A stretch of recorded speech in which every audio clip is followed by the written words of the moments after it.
Pronto, vamos lá. Pessoal, muito boa tarde. Nós gostaríamos de agradecer a presença de todos. O Meeting Educacional de Marketing e Finanças é um espaço de conversas estratégicas entre essas duas áreas, com o objetivo de encontrar caminhos não só nesses setores, mas para a gestão das instituições de ensino. Temos a honra de contar com o apoio de marcas consagradas no mercado educacional, a quem agradecemos pela confiança.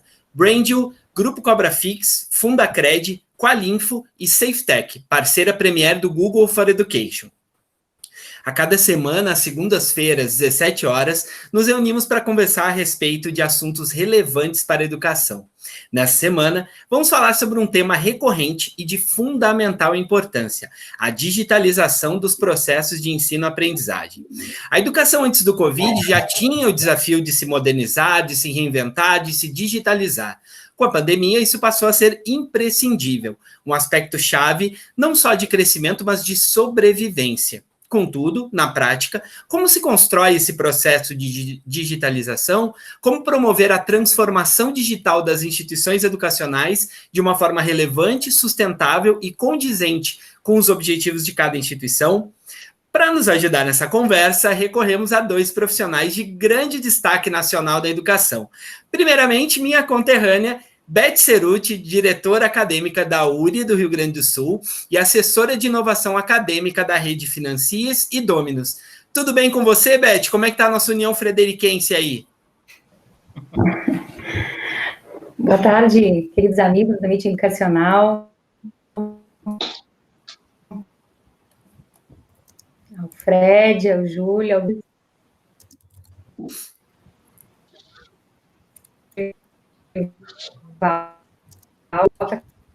com quem hoje nós vamos dialogar, e a todos os amigos em comum, e que possamos ter grandes vitórias juntos, independente aí de para que time torcemos, porque, enfim, somos todos da educação, né? Mas é um prazer muito grande estar aqui com vocês. Legal, Beth, seja muito bem-vinda. Para brilhantar ainda mais o nosso papo, trouxemos outro grande profissional do mercado educacional, Luiz Vilauta, diretor-geral da Faculdade Monitor de São Paulo. Obrigado pela presença, Luiz, tudo bem? Obrigado pelo convite, aos amigos, conhecê-lo agora, o Fred, o amigo Júlio de longa data. E aquilo que a Beth estava falando, a gente está na educação, na estrada há muito tempo, e no que a gente puder contribuir com a nossa experiência para os demais que trabalham na educação, vai ser um prazer.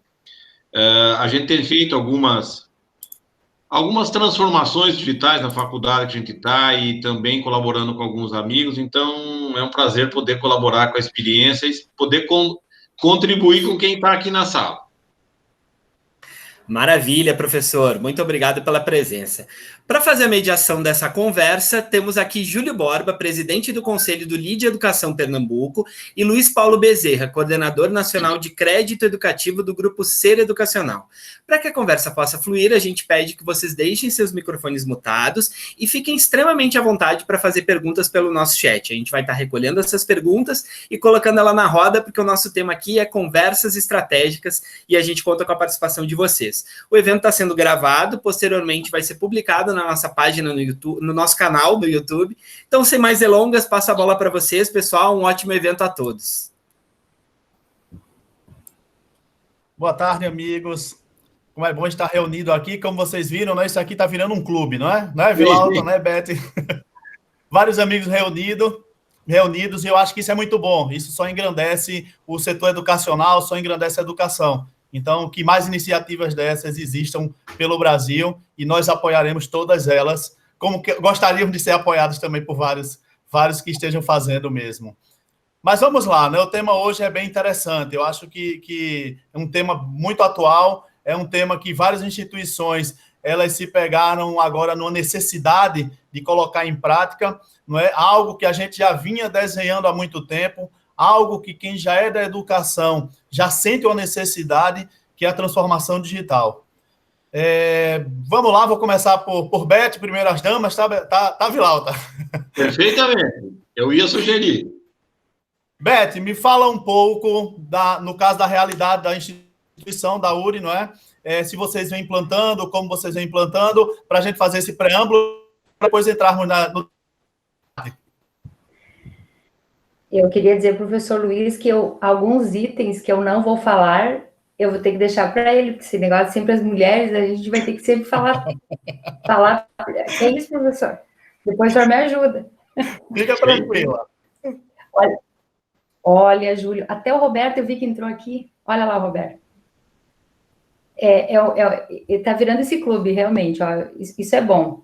Isso é bom. Bem, gente, eu preciso primeiro contextualizar, assim, eu acho que quem está aqui conosco dialogando, quando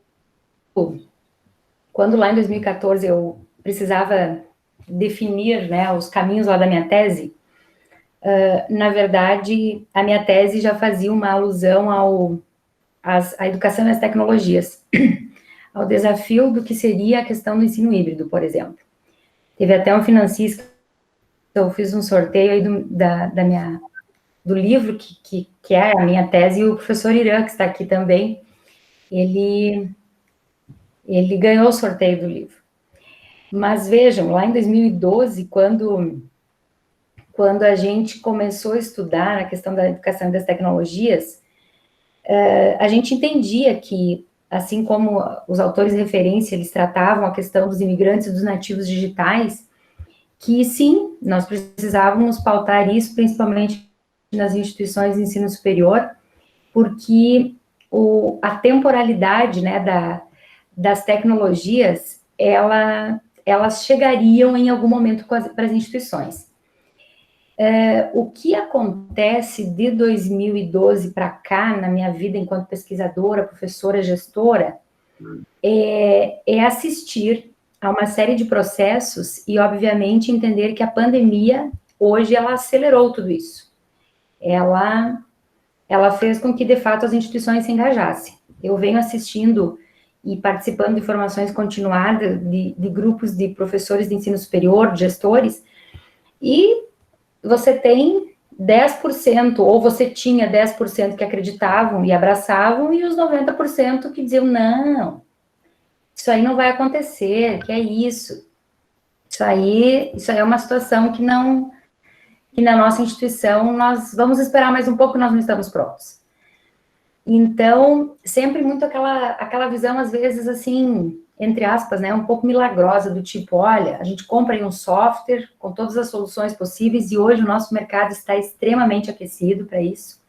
Nós temos, assim, produtos 5 estrelas ou 6, 7 estrelas, que dão conta de todos os processos que nós vivemos hoje no ensino superior, que tem base de controles, indicadores de gestão, que você consegue ser cirúrgico naquilo que você deseja quanto resultado. Por outro lado, eu sempre brinco, né? Eu falava antes aqui nos bastidores com o professor Vilalta. Eu posso ter um software de Harvard. Agora, se quem está na frente dele não sabe e não quer saber, aí a gente já tem a primeira questão que não vai transformar. E lá em 2012, então, quando a gente começou os estudos sobre, eu, assim, tinha várias questões que para mim não estavam muito claras e que a tese foi me dando respostas. Mas o fato é que a gente tem uma geração que quase que a totalidade dos nossos alunos, ela tem uma ambiência com tecnologia que ela é muito intensa. E o fato maior se dá que o professor no ambiente educacional, ele não necessariamente consegue compreender essa ambiência e transformá-la em aprendizagem. Então, essa transposição didática, ela é muito tênue, ela é muito... ela vem numa linha de, se eu não consigo fazer transposição, então eu não trabalho. Então, eu recuo, né? Então, toda essa questão de o aluno com ambiência e um professor com não ambiência fez com que, muitas vezes, as próprias instituições, elas foram sendo seguradas, elas foram sendo rejeitadas em termos de inclusão dos processos tecnológicos digitais. Justamente porque eu gosto muito do Prensky, quando ele, um autor norte-americano que a gente estuda, né, nessa área, que ele fala, né, quando você tem o aspecto do nativo digital e do imigrante digital no mesmo ambiente, você precisa ter elementos que converjam para que esses dois públicos dialoguem. Como é que a gente faz isso? Através do que a gente faz esse diálogo acontecer? Como é que eu uno esses dois polos? Né? É só com formação. E aí nós temos uma inserção legal do Ministério da Educação com a questão da Lei 1134, dos 20%, depois lá em 18, sancionada a Lei dos 40%, e a gente vai entendendo que nós precisamos evoluir. O que significa implantar os 20%, o que significa implantar os 40%. Nesse sentido, tem uma outra geração, né, um novo momento que as instituições vão viver. Algumas implementando tudo isso, algumas instituições conseguindo fazer este diálogo, algumas conseguindo fazer um processo de formação continuada, de impulso, de engajamento de gestores e professores, mas o fato é que com a inserção da pandemia, nós anoitecemos com a notícia e amanhecemos na frente das telas. Acelerou tudo, não foi, Beth? E até então... Oi? Acelerou tudo, não é? E também não só acelerou, eu acho que sacudiu, despertou quem estava dormindo, não é? Despertou. Alguns nem sabiam que eles já sabiam fazer o que eles fizeram. Uhum.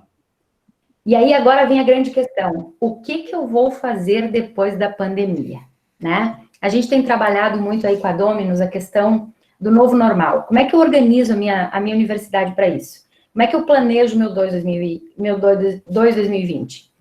Primeiro, nós passamos por uma experiência que nós não vamos fazer mais do mesmo.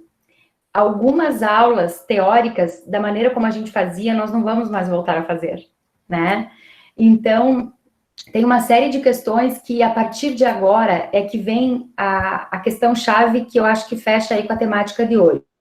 Como é que eu vou transformar? Ou como eu vou me deixar transformar?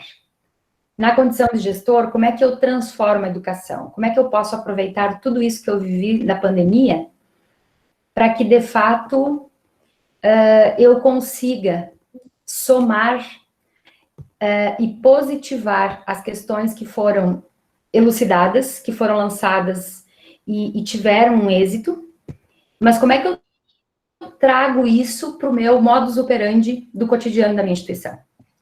Então, eu acho que essa é uma grande questão que nós temos que levar para casa, né? Uhum. No sentido de essa transformação que hoje nós estamos vivendo do contexto digital. O que eu aproveito dela para quando esse novo normal chegar? Sabendo que o novo normal já começou e que algumas práticas que eu praticava, hoje elas não terão mais o espaço. E aí, avançando um pouco da tua pergunta, Júlio, queria dizer assim que a minha instituição, a minha, da Michelle e da Dinara, que estão aqui conectadas, é uma instituição que, assim como muitas outras, traz o item inovação dentro do quesito conservadorismo, como o ensino superior, no geral, se comporta. Então, hoje, todos nós estamos entendendo o quão as tecnologias digitais, elas vêm para trazer novas habilidades e novas competências para o nosso cotidiano. A maneira como a gente se relaciona hoje com os alunos, com os gestores, com os professores, ela está sendo diferente. E isso tem uma série de ganhos que, se nós formos nomenclaturar, nós vamos enxergar realmente que nós estamos desenvolvendo esta ambiência digital e que, de fato, é esse meu desejo de fazer e de querer que vai ampliar as possibilidades de soluções tecnológicas que a minha instituição, de alguma maneira, já tem adquirido no passado.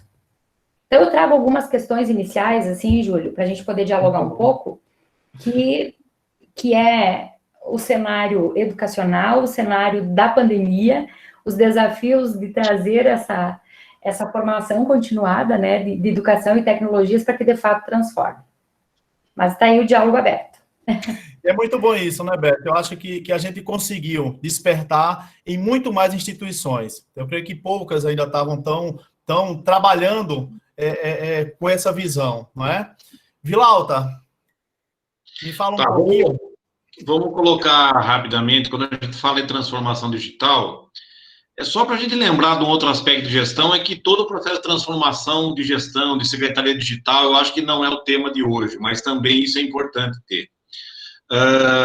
Como é que foi um pouquinho no monitor, e vou ser bem sucinto, porque dia 13 de março saiu a portaria, 16 de março eu estava com aula no Zoom. Então, primeiro ponto que eu compartilho, agilidade na decisão, mesmo que erre. Então, assim, você não podia protelar, porque os alunos estavam em aula, então você não podia ficar protelando posições. 2 dias depois, os alunos migraram. Então, assim, decisão de gestão rápida, tanto só na graduação como na pós-graduação. Aí vem o problema, muita gente fez isso. Essa migração do presencial para as TICs, alguns começaram a dar exercício, um dar trabalhinho. Nós, lá na faculdade, fizemos as aulas pelas tecnologias via Zoom. Mas o que aconteceu que todo mundo percebeu? A gente foi exatamente do presencial dando aula expositiva dentro da plataforma. E muita gente viu isso. Então, a gente só migrou a aula presencial para uma aula de exposição dentro de uma outra plataforma. Tá? Então, como é que faz? Estamos fazendo meia-culpa? Sim. Quando a gente começou a perceber isso, e aí o coordenador e eu, a gente acompanhou diariamente como é que os professores estavam mais habilitados, como é que os professores tinham mais trânsito naquela plataforma, como é que estava a percepção dos alunos. Então, assim, 15 dias, acomodação. Opa, como é que está funcionando isso? E depois, ao longo do tempo, a gente foi fazendo, em paralelo, um trabalho com os professores, de facilitação online, os que sabiam mais, ensinavam os que não sabiam, o entendimento dos alunos, como é que eles estavam percebendo isso.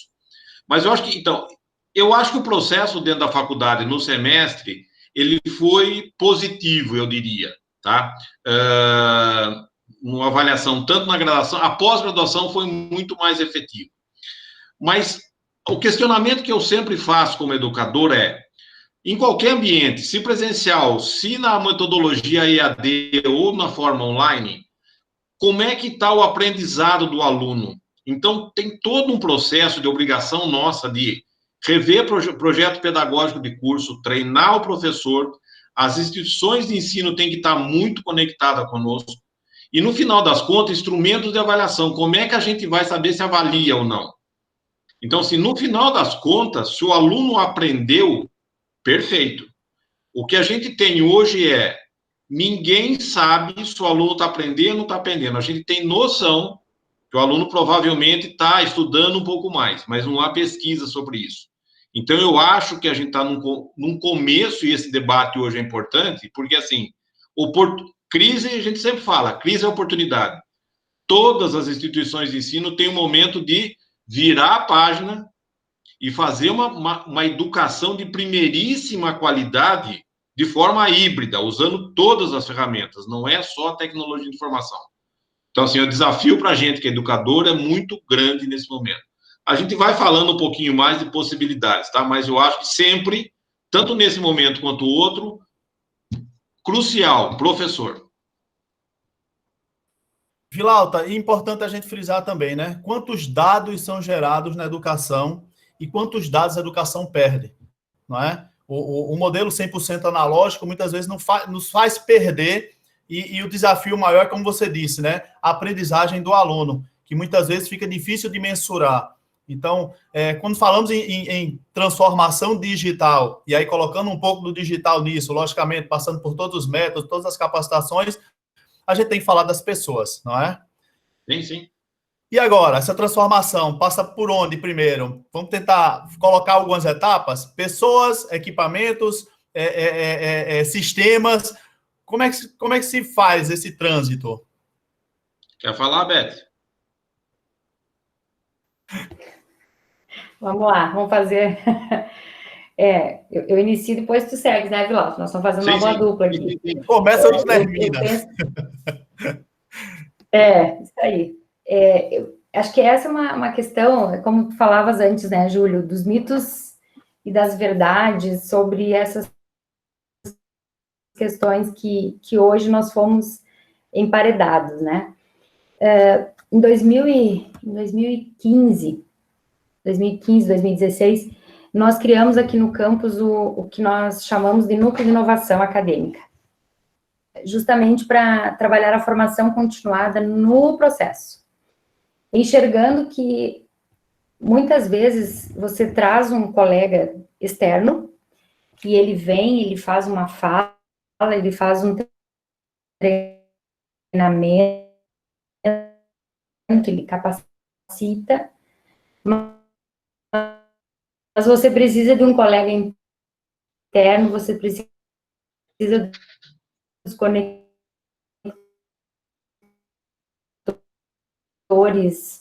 em todos os cursos, alimentando essas discussões. Minimizar o efeito de tudo vai para a tecnologia. Porque a tecnologia, ela traz muitas soluções, traz fenômenos de soluções. Vejam que hoje nós estamos discutindo como tornar as aulas nos ambientes remotos extremamente interativas. Porque você fazer o que nós estamos fazendo aqui, imagina todas as noites, 5 noites por semana, o aluno estar com a presencialidade do professor e só ficar ouvindo.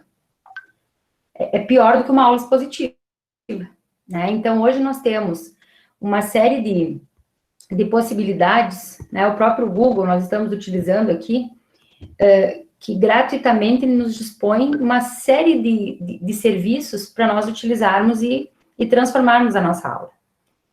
E aí tem essa questão, né? Como é que eu trabalho esse humano, como o Fábio coloca aqui e a Marielle também. O professor, ele precisa estar envolvido, né? Encharcado dessa experiência de pessoas.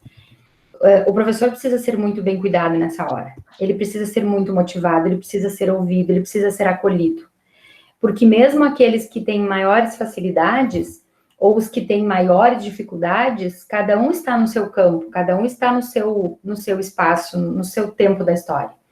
Então, a instituição, de fato, precisa desacomodar esses mais acomodados, mas lhe dar um amparo também, porque é ele que vai encontrar o aluno, e é ele que vai fidelizar a matrícula daquele aluno, é ele que vai estar ali no dia a dia olhando para o seu aluno. Muitas vezes, começando uma aula, dizendo, olha, antes de entrar no conteúdo de hoje, eu quero saber como é que vocês estão. Me falem de vocês, como é que vocês estão se sentindo? Vamos conversar um pouco sobre a vida. Como é que vocês estão sentindo tudo isso? E alguns fatos, assim, interessantes que eu mesma sou professora, nós temos uma turma lá em Rondonópolis, quando eu chego na casa do meu aluno, e eu vejo que atrás lá do sofá está o pai dele assistindo a minha aula. A mãe dele passando ali, ela está fazendo a janta, porque o local onde tem o acesso à rede é próximo da cozinha. Então, de repente, você está dando aula para a família. Então, assim, você tem que também entender que nesse momento da história, a gente entrou na casa das pessoas, às vezes sem pedir licença, e se não fosse assim, nós não tínhamos entrado na casa dessas pessoas. Então, tem uma série de questões que nós temos que discutir isso nas formações com os nossos professores, porque a tecnologia, se não tiver o humano, e eu venho trabalhando muito dentro dessa definição do novo humanismo, é um autor espanhol que ele vai trazer essa definição. Existe um novo humanismo que está se achegando até nós. Como é que a gente vai trabalhar com este novo humanismo nas nossas instituições? Porque eu tenho todas as soluções, mas se eu não tiver um professor com essas habilidades e competências, vai ficar muito difícil dele conseguir fazer este diálogo com as turmas. E ao final do semestre, ao final do mês, o que nós queremos? Que o aluno esteja fidelizado à minha instituição, que o aluno tenha honrado seus compromissos financeiros, que o meu professor esteja motivado a continuar a criar, a buscar cada vez mais inovações na sua aula, e entendendo que ele vai ser o grande mentor desse processo. Então, não existe como eu separar. Isso é professor, isso é aluno. Eu uso muito uma expressão assim, eu não sei onde é que começa um, onde é que termina o outro. Mas o fato é que as instituições, cada vez mais, elas precisam fomentar essas inovações, proporcionar dentro dos seus espaços profissionais a formação continuada, e formação continuada não é uma palestra no início de cada semestre, não pode ser só isso, tem que ir além, tu tem que estar ali o tempo todo, resgatando a equipe, motivando a equipe, e realmente, assim, entender que você precisa estar junto. Concordo com o professor Vilauta. Avaliar, porque hoje nós não temos as métricas ainda, né? Nós estamos saindo de um primeiro semestre com o remoto, mas nós temos que avaliar, nós temos que chamar esse professor, nós temos aí o Google Forms para criar os 3, 4 perguntas e lançar para os professores me dizerem o que eles sentem, o que os alunos sentem, porque são essas métricas que também vão me dando suporte para que eu insira novos conteúdos e inovações para que eu tenha melhores resultados para o próximo. Professor Vilauta, passo a palavra para o senhor agora. Vamos lá. Vamos sonhar um pouquinho. Nós estamos no mês de julho, e não o nosso amigo Júlio, mas julho, e todas as instituições que estão fazendo agora. Quem fechou o horário, fechou. Se não fechou o horário, está buscando o professor, está naquele fechamento, e finalzinho de julho, primeira semana de agosto, aquele planejamento de semestre, né? Então, assim, normal, todo mundo faz isso. Então, fecha horário, chama o professor. E o melhor dos mundos é que a gente tem aqueles coordenadores bons que chamam o professor e falam assim, olha, cadê seu plano de ensino? O que você vai dar no semestre? Troca ideia com o professor. O que você tem de metodologia ativa aí? Como é que vão ser suas aulas? Como é que é o plano de ensino? Como é que é o plano de aula? Então, assim, imaginando que a gente está num ambiente de faculdade, que o coordenador e o diretor estejam totalmente envolvidos, aquela coisa, vamos idealizar que esse mundo exista, tá? Não que não exista em alguns lugares, mas vamos supor que a gente estivesse fazendo isso. Muito bem. Tem um ingrediente novo agora. Mesmo que os coordenadores da direção chamem os professores e orientem o que se deve fazer como plano de ensino e plano de aula para o segundo semestre, esse componente tecnológico está presente. E daí? O que fazer? E, de fato, ninguém tem resposta ainda. A sugestão que eu dou é: a gente tem que utilizar trabalho, aquilo que você está falando, Beto, trabalho colaborativo. A instituição do lado dela, apesar das dificuldades financeiras, porque ela está espremendo demais o professor, cada vez pagando menos para o professor, então a instituição do lado dela tem que fazer uma reserva financeira para pagar um pouco mais para o professor ter gosto de buscar metodologias ativas diferenciadas na aula mediada por tecnologia, tá? Então, assim, como é que você põe um Kahoot, como é que você põe algumas possibilidades de estudo baseado em problemas, como é que você faz um trabalho colaborativo entre alunos dentro dessa tecnologia. Algumas salas, tipo o Zoom, você permite salas separadas. Eu não sei se vocês conhecem algumas metodologias. O Zoom permite que você divida as salas por grupo de pessoas. Tá? O Collaborate também, do Blackboard, também permite. Não estou fazendo propaganda de ninguém. Tá? O Teams, o Microsoft Teams, não tem esse recurso. Tá? Então, algumas ferramentas, e o mercado está inundado de possibilidades. Então, o que eu sugiro nesse momento? De novo, Beto, é isso que você falou. Pessoas envolvidas e apaixonadas. Do lado da instituição de ensino, tem que abrir um pouquinho o cofre, não pode pensar em custo, porque a redução de custo-uso significa perder o aluno no final do semestre. Então, precisa pagar um pouco mais para o professor, não espremer tanto o professor, pagar um pouco mais para o professor. Coordenadores de cursos que conheçam do métier. Não dá para colocar gente amadora nesse momento. Tem que ser coordenador que conheça bem o métier e, felizmente ou infelizmente, fazer o trabalho de coordenação, ficar no pé do professor. Porque o que acontece no presencial? O professor vai para a sala de aula e ele faz o que quer dentro da sala de aula, ninguém fiscaliza, ninguém vê. Então, esse é o momento que a gente tem, sim, que o coordenador entrar dentro dessa sala de aula, como a gente fez, e ver o que está sendo feito. Não é espionando o que o professor faz, mas sim colaborando com o trabalho do professor, tá? E aluno? Aluno, sim, a gente tem que fazer pesquisa mensal. Se está gostando, não está gostando, o que tem que fazer, o que tem que melhorar, tá? Então, é trabalho, tudo hoje, a gente fala no mercado mundial, é trabalho colaborativo. De novo, ninguém tem a resposta exata desse fenômeno. Então, assim, tem que trabalhar junto, humildade, primeiramente, ou seja, baixa a bola que a gente sabe tudo, abre o jogo com o aluno, fala assim, tá todo mundo nesse processo de transição, e como é que a gente pode fazer melhor aula para que você, de novo, para que você aprenda, tá? Como é que eu vou fazer, tá? Basicamente isso. Tem outras coisas, mas segue, Júlio. Vamos lá. Vilalto, uma coisa importante, eu vou passar a bola para Luiz, mas antes disso eu queria somente fazer um comentário, que eu sinto falta nas instituições de ensino também. É o método. Então, assim, a gente chama um professor e aí chega para o professor e faz, o que é que você vai aplicar? Não é? Fala o que você aprende na prática, você aprendeu na prática, faz, mas não dá a ele o método, que é aquela história que a Beth falou, né, da capacitação do professor. Quando a gente capacita o professor, a gente tem que entregar para ele as ferramentas, né? E não chegar para ele e dizer, existe um mundo de ferramentas, o que é que você tem a usar? Porque isso, inclusive, na cabeça do aluno que está recebendo essa mensagem, entra um professor com um método ativo X, entra outro com Y, entra outro com problematização, entra outro sei lá, com vários recursos que nós temos, e aí, no final das contas, a gente não tem aquele método a seguir, não é? Eu creio que nesse processo de transformação, não sei se vocês concordam, não é? Mas, assim, isso também favorece, né? Quando tem esse planejamento de base institucional e a gente tem algo a oferecer também ao corpo docente, ao professor também, não é?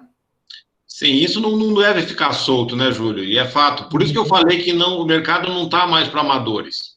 Porque, assim, o que você fala aí é assim, cada um joga da forma que acha no campo. Não é assim. Você tem que ter o técnico e o técnico tem que ter estratégia do que ele quer. A estratégia do que ele quer está amparada por um projeto pedagógico anterior, que está vinculado à missão da instituição de ensino, está vinculado ao PDI. Então, tem todo um alinhamento anterior feito, pensado. Então, não dá para pensar na ponta final, o professor vai passar lá de aula, falar assim, olha, o que você sabe dar? Aí você ia dar lá no SWOT, então você vai lá dar lá no SWOT. Então, tá bom. Aí não é assim que funciona. Então, por isso que eu falo, as pessoas têm que entender o mecanismo. E raramente, Júlio, a gente tem que ser muito transparente aqui, raramente as pessoas fazem isso. Lê o PDI da instituição, lê o PPC da instituição, vê a aderência do professor à disciplina. Nós estamos falando do presencial, e não muda para essa transformação. A gente já não fazia isso, quando a gente não fala, esse meia-culpa, a gente falha, algumas as instituições que estão melhores no mercado é aquelas que fazem tudo isso, tá? Então, assim, o que acontece? Precisa PDI, PPC, missão institucional, alinhamento da aderência do professor à disciplina e orientação. Não é para falar ao professor o que você sabe dar, vai para a sala. Você tem que ter todo um contexto, perfil do egresso, que aluno que eu quero formar. Esse tipo de coisa, essa reflexão que a gente está fazendo hoje, vale para qualquer momento de ensino. Não é um momento presencial, EAD ou por tecnologias de informação. Então, assim, de novo, a gente está fazendo uma discussão hoje, o processo de transformação digital que eu falo é momento para que as pessoas revejam todo o seu plano e aí implementar isso de forma tecnológica. Perfeito, né, Beth? É transformação educacional, não é? Lupa, por favor, tem alguns comentários lá no chat. Você poderia adiantar alguma coisa? Tem sim, tem algumas pontuações, o pessoal gostando. O Fernando Trigueiro coloca, é fundamental trabalhar o tripé, professor, aluno, tecnologia e processos, né? O Fábio também, perfeito, Beth, não há como substituir o professor. Não há como pensar em educação sem o professor como principal condutor desse processo. Os aspectos tecnológicos são apenas o meio. Perfeito, Fábio, muito bom. O Guilherme faz uma pergunta, mas a Beth já respondeu, perguntando sobre o autor espanhol, né, Beth? Que é o Tápio, né? Muito bom. É só elogio, Júlio. Pode tocar o barco. Coisa boa. Beth, continuando com o comentário lá, acho que do Fábio, né? O recurso tecnológico ele deve dialogar, não é isso? com o que nós temos de recursos analógicos, se a gente pudesse assim dizer, né? Com o recurso do dia a dia, com o recurso prático, não é? Júlio, o que eu acho que tem que ficar muito claro nós temos uma herança, né, muito forte na educação, que essa herança, ela vem focada em sempre fazer um trabalho com tecnologia. Nós estamos agora falando de tecnologias digitais. A gente deu um passo, mas a tecnologia, ela sempre fez parte das instituições. A questão maior é que como é que eu vou fazer esse caminho, sabendo que cada vez mais eu preciso ter isso que o professor Vilauta comentava. Eu não posso estar desconectado do meu contexto, de onde eu estou, e que identidade é essa de onde eu falo. Então, todos esses documentos que a gente posta lá no sistema EMEC, né, o nosso PDI, o nosso PPC, aquilo que a gente quer, de fato, formar, em cumprimento com as próprias DCNs, mas eu estou trabalhando a característica de um aluno que vai ser formado com o meu diploma. Então, independente do segmento que eu atuo, se é presencial, se é híbrido, se é EAD, eu preciso garantir, de fato, isso. E tem dois aspectos do que foi antecedido aqui a minha fala, que eu acho que nós temos que retomar, que um deles é a questão dos métodos que são adotados nos nossos cursos ou nas nossas instituições. Todo projeto pedagógico de curso, nós precisamos deixar claro que tipo de metodologia o meu curso vai adotar. Então, independente de quem entra e de quem sai da minha sala de aula, o professor tem que entrar com aquele projeto dentro dele. E aí vem uma segunda questão. O professor Vilauta comentou, né, que nós não vamos espionar a aula.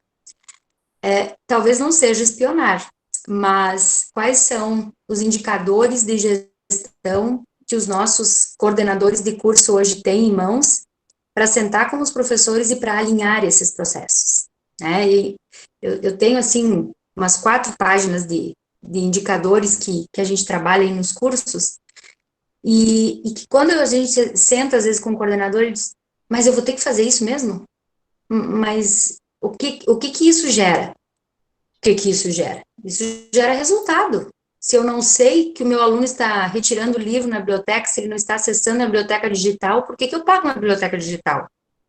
Aí vem um avaliador fazer o reconhecimento de curso e ele vai lá na biblioteca e aqueles livros não foram retirados. Então, pode parecer pequeno, mas desde as pequenas ações até as maiores, eu vou ter um impacto na minha instituição. Então, eu estou disposto a fazer tudo isso que tem que ser feito?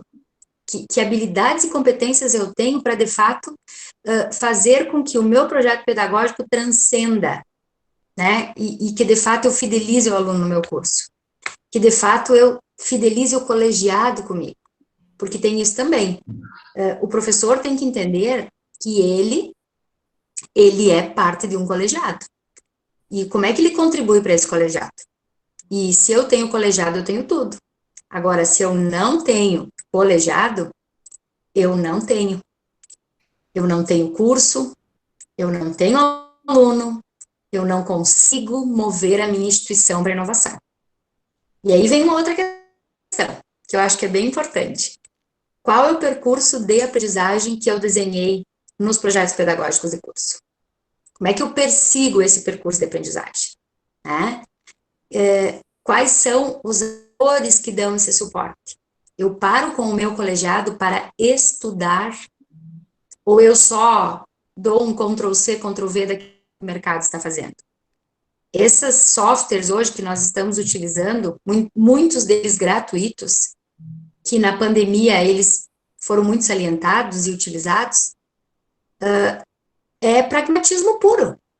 Agora, o que eu vou fazer depois da pandemia? Né? Então, assim, quando eu tenho que revisitar o meu projeto, quando eu tenho que revisitar a minha aula, quando eu tenho que entender que aula é essa que eu dou, a quem eu atinjo, como eu atinjo, o que é esse conhecimento, como é que eu construo esse conhecimento. O meu aluno está disposto a fazer essa travessia comigo? Né? Como é que eu engajo ele? Hoje tem plataformas e plataformas para engajamento de aluno. Né? Nós temos ouvidorias fazendo isso em várias instituições. Os alunos acessaram o vídeo, acessaram a aula, não acessaram. Há 3 semanas eles não responderam às questões dos professores. Então, passa lá para o professor X que vai fazer esse contato. Quer dizer, hoje nós temos vários serviços e softwares que nos ajudam para isso. Mas a grande questão é essa, quando eu, professora, estou aqui na frente da tela com o meu aluno, como é que, de fato, esse percurso de aprendizagem está sendo trabalhado a ponto do aluno estar engajado com a minha aula e eu fazer a diferença na vida dele? É um processo de andragogia pura, né? O que é andragogia? É a arte de ensinar adultos, né? Sabendo que o aluno que vem para minha aula hoje, ele tem uma expectativa de aprendi hoje para colocar em prática amanhã. Então, se eu não devolvo essa expectativa, ele já sai frustrado da minha aula. Então, acho que a gente tem que se preocupar com isso também, porque volto aí para o tema do debate de hoje. Nós estamos falando em transformação. Eu tenho que primeiro entender que eu posso me transformar, para depois eu ajudar a minha equipe a se transformar. Então, Júlio, Luiz, Fred, professor Vilauta e amigos que estão aqui opinando e dialogando conosco, nós estamos voltando para a essência, né? Nós estamos voltando para aquele que faz a mágica acontecer. E nós estamos convidando esse professor para pensar o código. Nós estamos dizendo para ele, mais do que nunca, ou você aceita essa transformação que começa por ti, ou a nossa instituição, nesse novo momento que vai entrar agora, talvez ela não tenha mais o seu espaço no mundo social. E volto a dizer, a tecnologia pela tecnologia, qualquer um de nós aprende. Mas existe a tal da epistemologia, que é como eu construo o conhecimento. Então, nós não podemos só fazer pelo fazer, porque esse fazer poderá se esvaziar. Eu preciso tentar entender o porquê que eu faço e o como que eu faço, para que isso faça sentido para aquele que está participando da aula comigo. Perfeito, Beth. Passo a bola aí para o professor Vilauta de novo. Muito bom. Fica muito bem entendido, inclusive, né, Vilauta, a importância de um bom projeto pedagógico. Muitas vezes a gente chega numa instituição, como o Vilauta começou, Beth complementou de forma brilhante, e a gente vê aquele desalinhamento, não é? Eu vejo aqui tem pessoas, né, diretores de instituições, representantes, a professora Beth Guedes. Que bom seria, né, se a gente conseguisse pegar esses projetos e colocar na prática, ou seja, o MEC dá todo o caminho também na educação formal. E muitas vezes a gente acha, quando a gente vai falar com as pessoas, eles dizem, mas nós temos muitas restrições na educação formal. E desse jeito que você coloca, não, fica muito mais claro para a gente, né?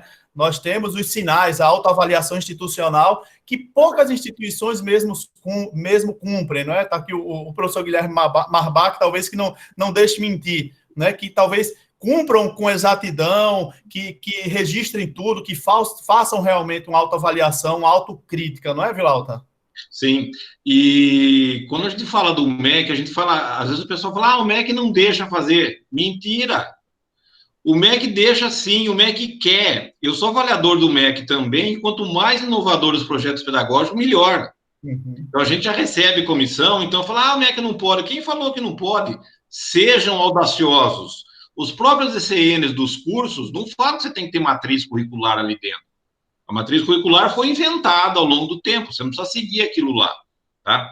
Eu queria mudar um pouco do assunto, não mudar de assunto, Júlio, mas fazer um desafio para as pessoas, assim, momento de captação, tá todo mundo desesperado para captar aluno.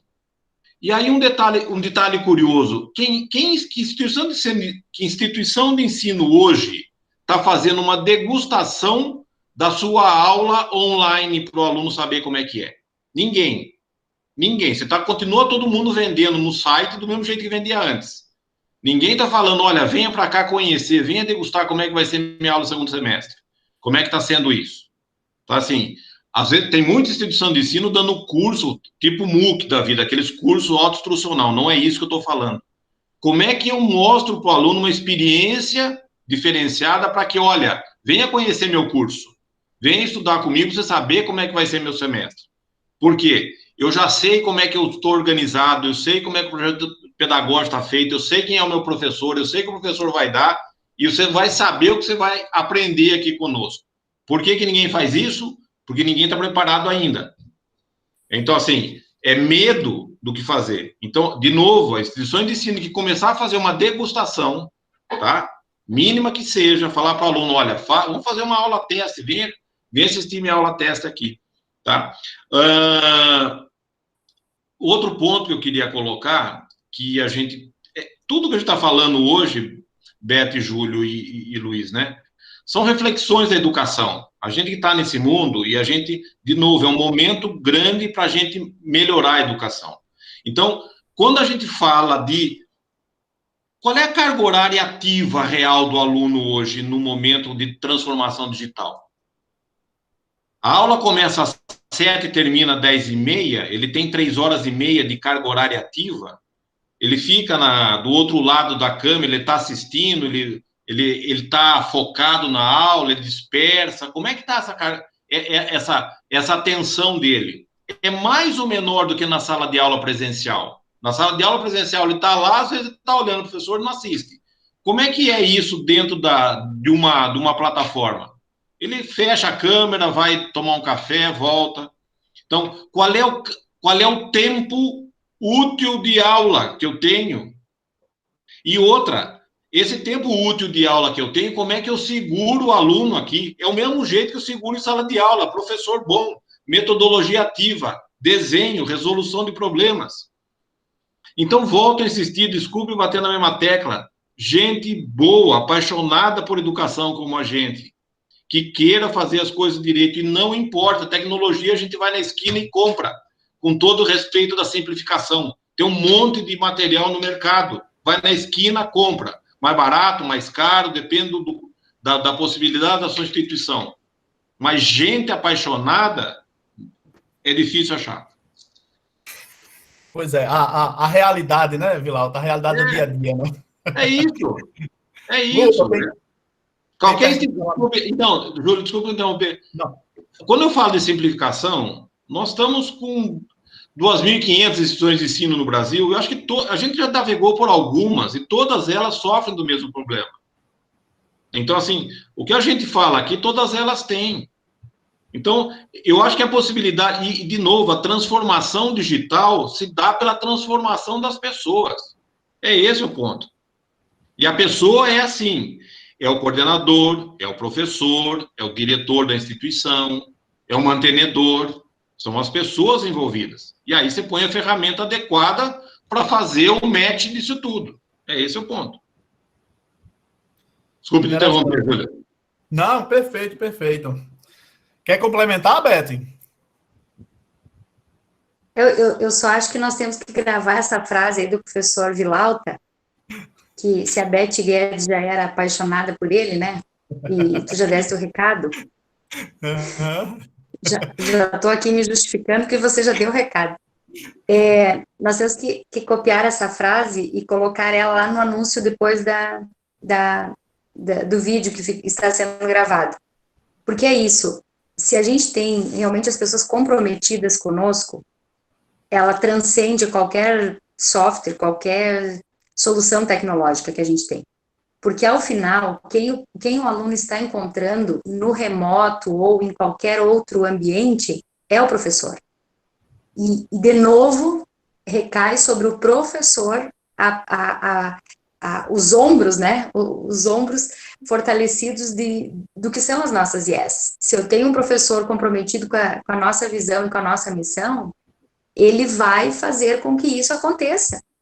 E eu fico, assim, pensando que realmente, né, nós temos professores que criaram as nossas instituições.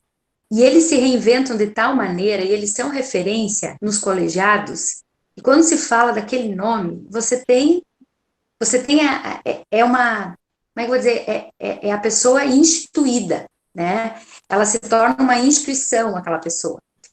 Justamente por quê? Porque tem o respeito do comprometimento do nome que se constituiu. E para isso não precisa tecnologia, seja digital ou analógica, não precisa. Você está falando da pessoa, você está falando da essência da educação. Por isso que eu volto a dizer, hoje, se você olhar das 10 webinários que você tem por dia, convites, 8 são para falar de soluções tecnológicas.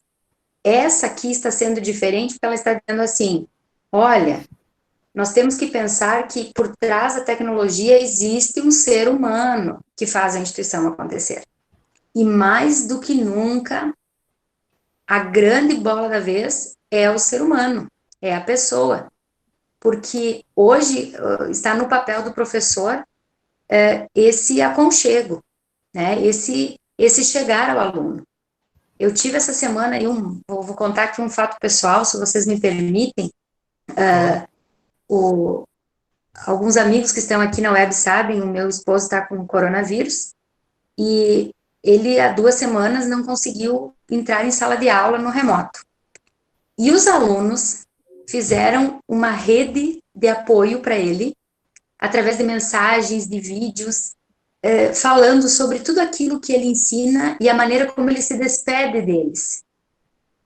E frases que ele usa e que nem ele se dá conta que ele usa, mas que aquilo transcende a aula. E aí ele chegou para mim me contando, emocionado, e eu quis começar assim, sabe, quando tu se emociona junto, porque daí tu vê assim que é isso que faz a diferença quando você tá fazendo o teu trabalho de docente. E que não é uma tela que vai mudar isso, porque existe um ser humano por trás. Então, são pequenas coisas que, volto a dizer, nós temos que cuidar bem das nossas equipes, porque são elas que levam essa mensagem para os nossos alunos.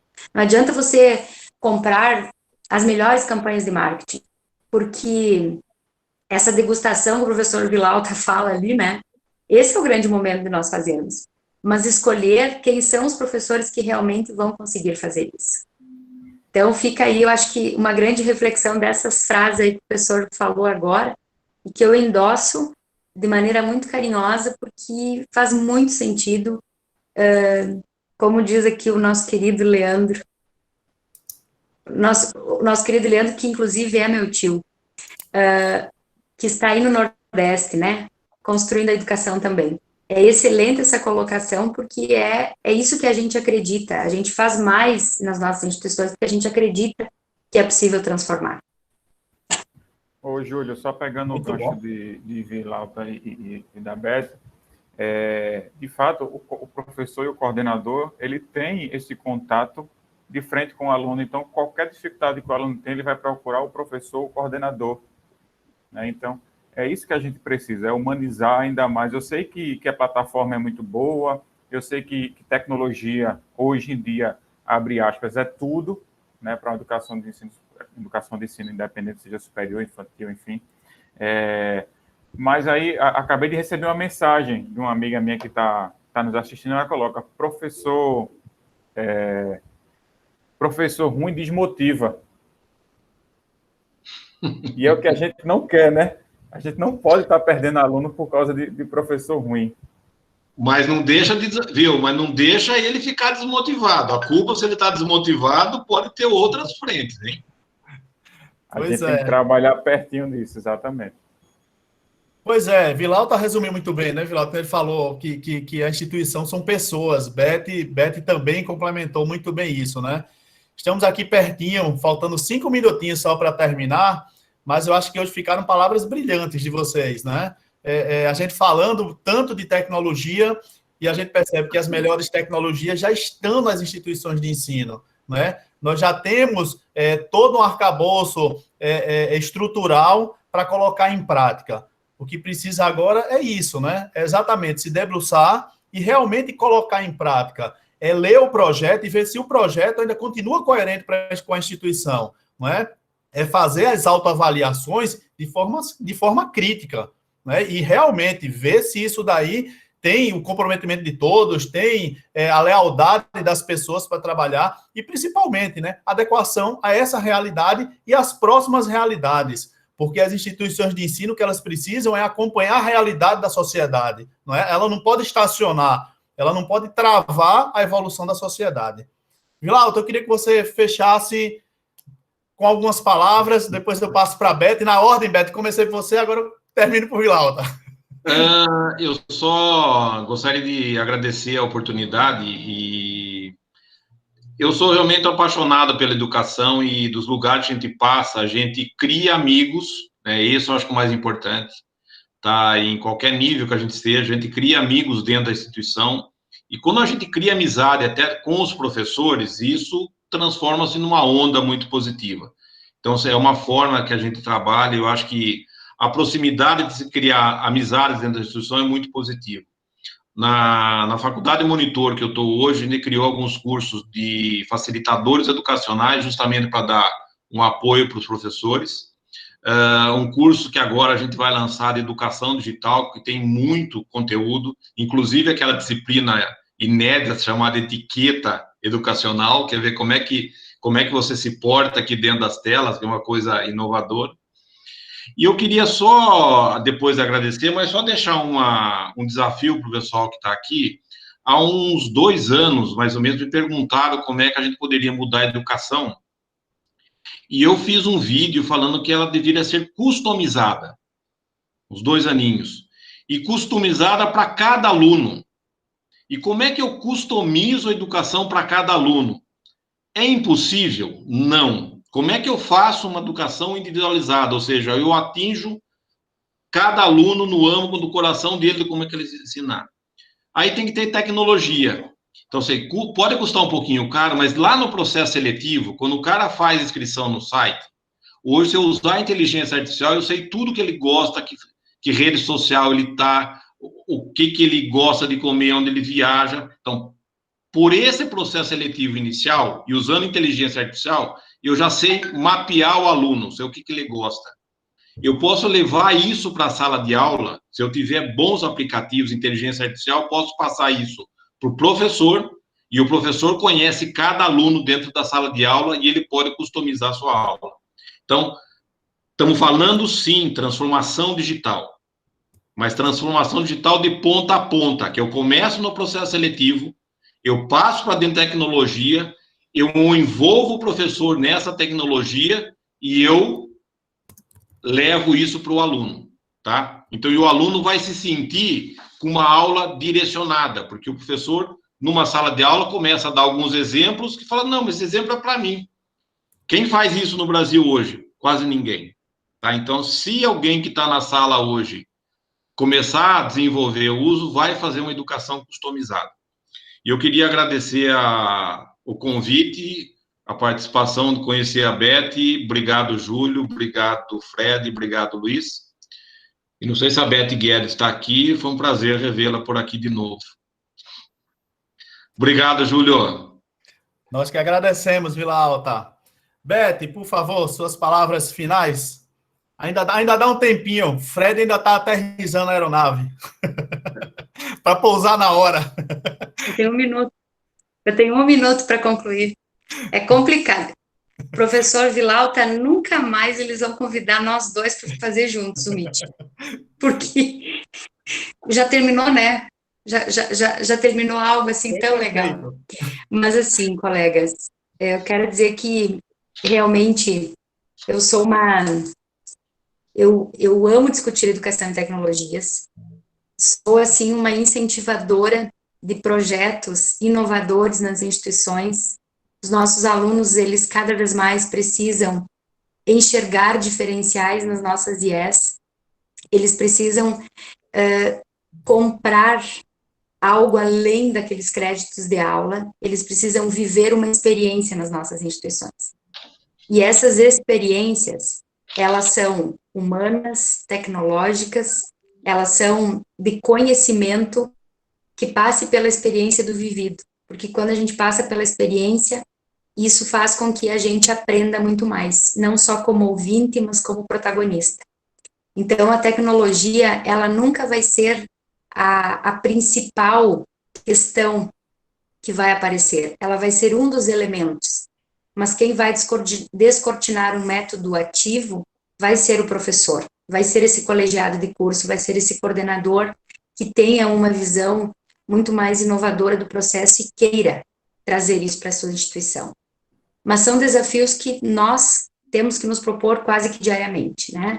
Nos automotivar, acreditar em algo que muitas vezes nós seremos 1 ou 2 começando a inovar nos nossos territórios, que por vezes são conservadores, são fechados, por vezes não conseguem ir no ritmo, né, do que o mundo se desenvolve.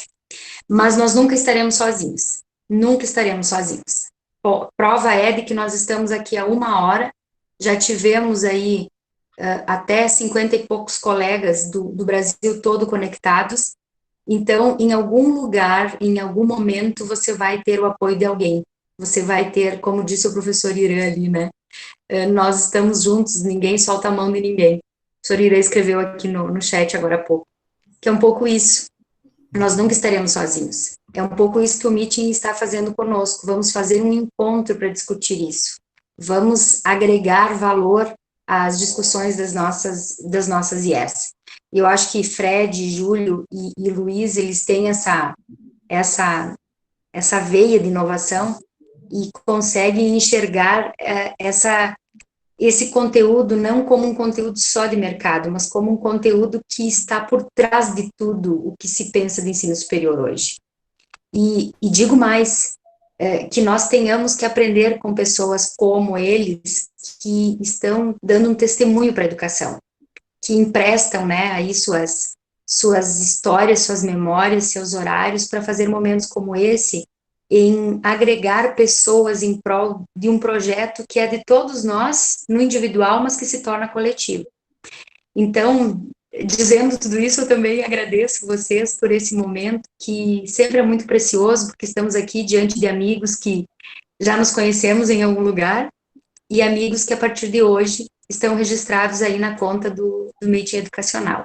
Então, muito obrigada pela experiência, Júlio, nosso amigo lá do Financias. O Financias é um grande presente da minha vida.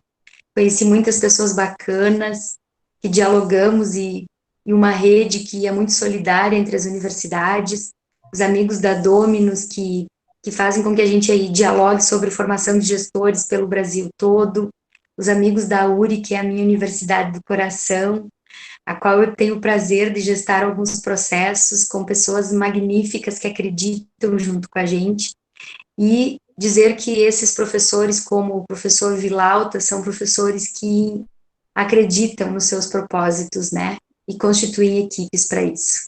Então, um abraço muito carinhoso nos Robertos da vida, que estão aí sempre nos motivando e acreditando, né, que é possível de norte a sul, leste a oeste, nós mudarmos e fazermos acontecer.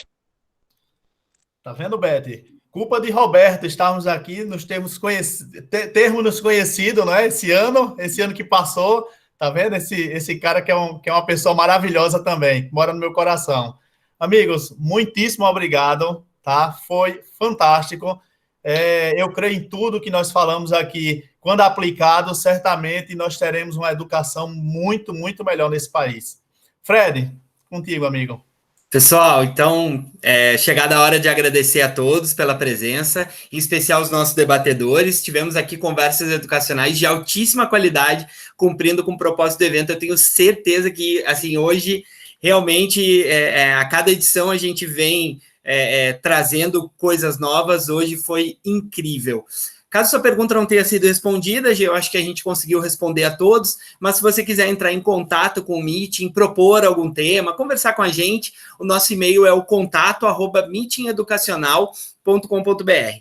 Falando em contato, a gente queria convidar todos os participantes, ainda hoje vocês vão receber no e-mail a nossa pesquisa. Respondam, que é muito importante a gente saber a opinião de vocês para continuar melhorando e trazer cada vez mais um evento bacana para todo mundo. A gente queria agradecer também mais uma vez os nossos apoiadores, Brandil, Grupo Cobra Fix, Fundacred, Qualinfo e SafeTech, parceira premier do Google for Education.